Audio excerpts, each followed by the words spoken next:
Salut tout le monde. Aujourd'hui on se regarde les coups francs les plus malins du football. Numéro 21. Quel footballeur nous vient immédiatement à l'esprit quand on parle des gestes fantastiques dans le football et des plus beaux coups francs? C'est forcément Messi Ronaldo. D'ailleurs, la question ne se pose pas vraiment. Mais dans ce cas-ci, on va regarder un coup franc de Ronaldo.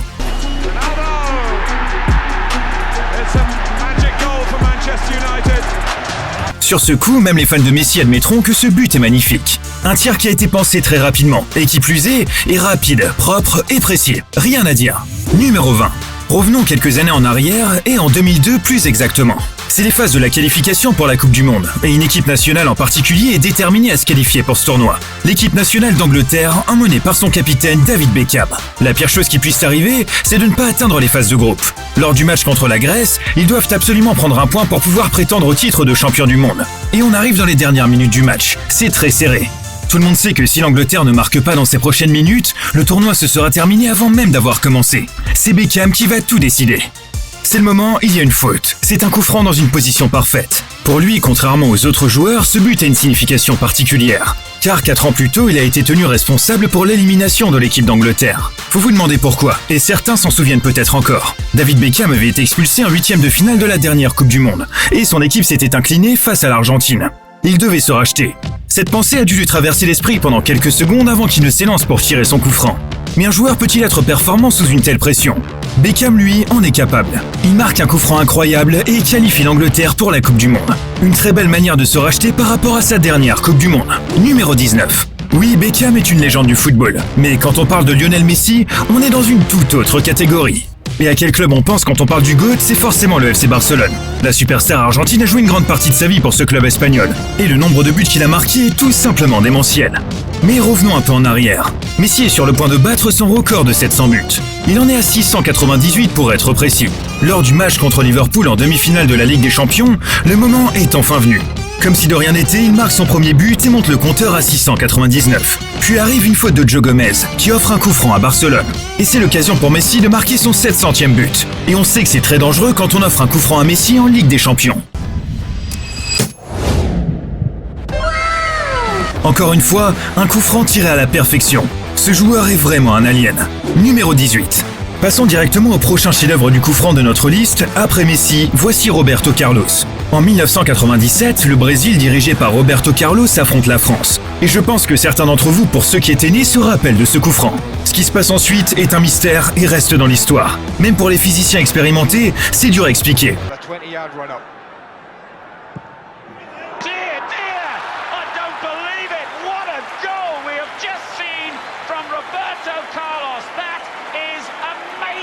Les experts en football du monde entier ont essayé d'analyser cet incroyable coup franc. La puissance, la précision, la vitesse, tout ça semble vraiment impossible à réaliser sur le plan physique, mais il l'a fait. Un but incroyable. Numéro 17. Encore une fois ici, nous sommes en 2002, et c'est la Coupe du Monde qui se passe en Corée du Sud et au Japon. Le Brésil affronte l'Angleterre en quart de finale. Des légendes se rencontrent lors de ce match. D'un côté, nous avons des joueurs comme Ronaldinho, Ronaldo, et de l'autre Beckham et Lampard. Un véritable choc de titans. Avec des joueurs aussi incroyables, on peut s'attendre à un match équilibré. Mais il nous faudra qu'un peu moins de 3 minutes pour que le premier but soit marqué. Et ce pour un coup franc pour le Brésil dans la moitié de terrain de l'Angleterre. Ronaldinho marque un coup franc depuis le côté droit d'une distance incroyable, directement dans les cages anglaises.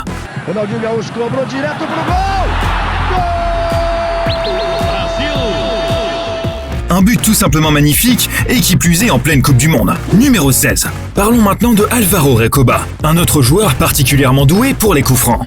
Lors d'un match contre Bologne, il a péniblement appris à ses adversaires comment tirer correctement un coup franc.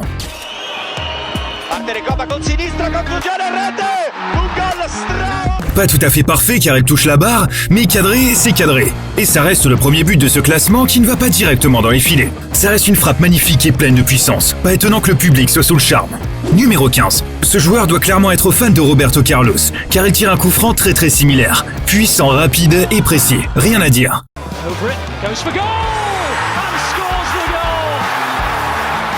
Et je doute que les joueurs de foot qui ne soient pas professionnels puissent imiter ce genre de coup franc. Le tir est quand même d'une puissance incroyable. Le gardien a le temps de le voir venir et pourtant, ça va en pleine lucarne. C'est ce genre de tir qui requiert toujours un peu de chance, mais aussi beaucoup de talent et des années d'entraînement.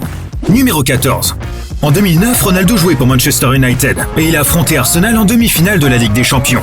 Arsenal était conscient d'une chose avant ce match. Ronaldo était un danger. Il fallait le marquer. Et pendant tout le match, à chaque minute, aucun joueur d'Arsenal n'a quitté Ronaldo des yeux. Mais la chose à ne pas avoir était un coup franc, car personne ne pouvait le marquer. C'est alors qu'une faute arrive près de la surface médiane. Coup franc pour Manchester United. C'est la chance pour Ronaldo.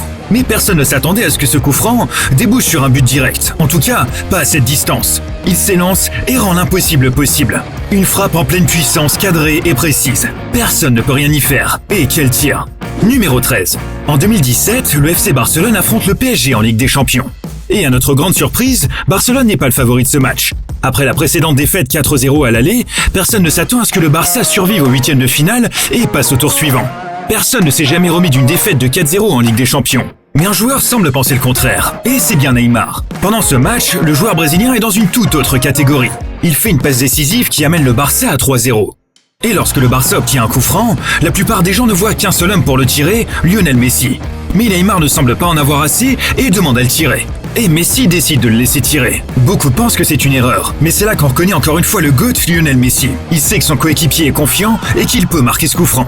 Et c'est ce qu'il fait. Il s'élance et met la balle au fond des filets. Le stade explose. Quel but! Et surtout, quelle remontée! Numéro 12. À votre avis, combien faut-il de joueurs pour tromper l'adversaire sur un coup franc et ainsi augmenter les chances de marquer? La réponse n'est certainement pas 6. 列になって誰が蹴るかわからないあのフリーキックで石光ゲット。横浜 FC のこのディフェンダーが出てこれない状況を作ってるんですよね、京都は。 Apparemment, 5 joueurs suffisent pour mettre la balle au fond des filets. C'est quelque chose qu'on ne voit pas tous les jours, mais ça a l'air plutôt efficace. Le 6e joueur a dû se sentir un peu seul, mais il a l'air de célébrer tout autant. Numéro 11. Quelle doit être la longueur d'un mur pour couvrir correctement le but? Ce que nous savons après cette scène, c'est que même 7 joueurs ne suffisent pas. On dirait que ces joueurs essayent de reproduire la muraille de Chine, mais ça ne sert clairement à rien. La balle est tout simplement super bien enveloppée, passe en arc de cercle et va en pleine lucarne. Et le buteur Dimitri Payet est connu pour ses coups francs imparables. Numéro 10. Le joueur suivant laisse toute l'équipe sans voix. Personne ne s'attend à ce qu'il tire directement vers le but. Les joueurs sur le terrain regardent la balle arriver à toute vitesse vers le gardien qui tente de repousser le ballon en vain. Un but incroyable, personne ne s'y attendait. Numéro 9. On y arrive et on ne pouvait pas ne pas en parler. C'est bien Juninho, qui est mon tireur de coups francs préféré. Il s'est fait connaître à Lyon pour ses coups francs incroyables. Et Thierry Henry est un grand fan des coups francs de Juninho. Mais là, il fait un tir direct sur coup franc dont personne ne s'y attend. C'est rapide, précis, cadré, avec de la puissance, y a rien à dire, c'est du Juninho. Numéro 8. Les éclairs de génie et les bonnes idées spontanées, c'est vraiment du Marco Reus. Et il le prouve d'ailleurs encore une fois sur ce coup franc. On voit que Reus semble conseiller ses coéquipiers sur le plan tactique. L'objectif est d'embrouiller les adversaires. Il part en courant et passe à côté du ballon. Est-ce que c'est Reus qui va tirer le coup franc ou pas? Eh bien non. Guerreiro revient, change l'angle de sa course et tire le ballon dans la surface de réparation. C'est parfaitement tiré. Il n'y a plus qu'à placer la tête et mettre la balle au fond des filets. Oui, c'est le premier but indirect sur coup franc de ce classement. Mais c'est un coup franc magnifique, et qui mérite à mon avis d'être dans cette vidéo. Mais il y a un petit coup de stress pour toute l'équipe après le but. Heureusement, l'arbitre tranchera en faveur de l'équipe en noir et jaune. Numéro 7. Notre prochain tireur de coup franc est quasiment au point de corner. Mais il arrive à la mettre directement au fond du but, exactement comme on essaye de faire sur FIFA quand on joue en ligne. Hakim Ziyech fait un tir direct avec une trajectoire parfaite directement dans la lucarne gauche. Et la célébration qui s'ensuit est encore plus glaciale que le but. Numéro 6. Un coup franc depuis le milieu de terrain directement dans le but. Est-ce possible? Comme nous l'avons vu, Ronaldo est un expert des tirs de loin. Mais dans ce cas-ci, le joueur tire vraiment le coup franc depuis le milieu de terrain. Le gardien n'a aucune chance et ne peut que regarder le ballon aller au fond des filets. Quel tir fantastique! Et surtout, quel but! Les adversaires ne s'y attendaient probablement pas. Numéro 5. Que ce soit depuis le milieu ou le bord du terrain, les coups francs et Cristiano Ronaldo, c'est une histoire d'amour. Mais dans ce cas précis, le joueur d'Al Nasser a fait preuve d'une extraordinaire volonté de prendre des risques. Au lieu de jouer le ballon en toute sécurité au-dessus du mur ou à plat en dessous, il opte pour une troisième option. Il tire tout simplement le ballon à travers le mur. Les chances de ne pas toucher les joueurs du mur sont très faibles, mais ça demande toujours un peu de chance et beaucoup de culot. Numéro 4. L'un des anciens coéquipiers de CR7 est évidemment Toni Kroos. Il est particulièrement connu pour son long séjour au Real Madrid. Il a joué pour ce club depuis 2014. Lors d'un match avec l'Allemagne, il prouve encore une fois pourquoi ce club a été si précieux pour lui. Et il montre encore une fois son expérience acquise lors d'un match contre la Suède. Ce but a été décrit par les journaux allemands comme un but de rêve, voire une scène divine. Sur ce coup franc en 2 temps, Kroos lâche une frappe incroyable, puissante et enroulée. Sur cette action de Kroos et Reus, c'est un mélange de talent, d'éclairs de génie et de vision du jeu. Numéro 3. Que faire lorsque le mur est trop haut pour un coup franc? Thomas Müller et son équipe ont trouvé la solution à ce problème. Il passe devant le ballon, ce qui fait sauter ses adversaires et les déconcentre. Et Alonso tire ensuite sous le mur. Ni les adversaires de Müller ni le gardien de but n'étaient préparés à cela. Ça a l'air de vraiment agacer le gardien. Numéro 2. Passons maintenant à un coup franc qui n'atterrit pas directement dans le but, mais qui n'en est pas moins impressionnant. Une fois de plus, c'est l'équipe du Bayern Munich qui nous offre cette scène fantastique. Au lieu d'envoyer le ballon au fond des filets, Thiago opte pour une autre méthode, laquelle il lance le ballon dans la surface de réparation. Et qui est prêt à tirer dans le but, c'est bien évidemment Thomas Müller. Encore une fois, le joueur de longue date du FC Bayern Munich semble être un récidiviste en matière de coups francs. Et enfin, numéro 1. C'est probablement l'un des plus beaux jours de la vie de Motface Bin Soubri. Nous sommes le 16 février 2016, le jour où le milieu de terrain joue contre le Pahang FC au City Stadium de Georgetown. Le match se termine par une victoire de 4-1 de l'équipe de Motface Bin Soubri.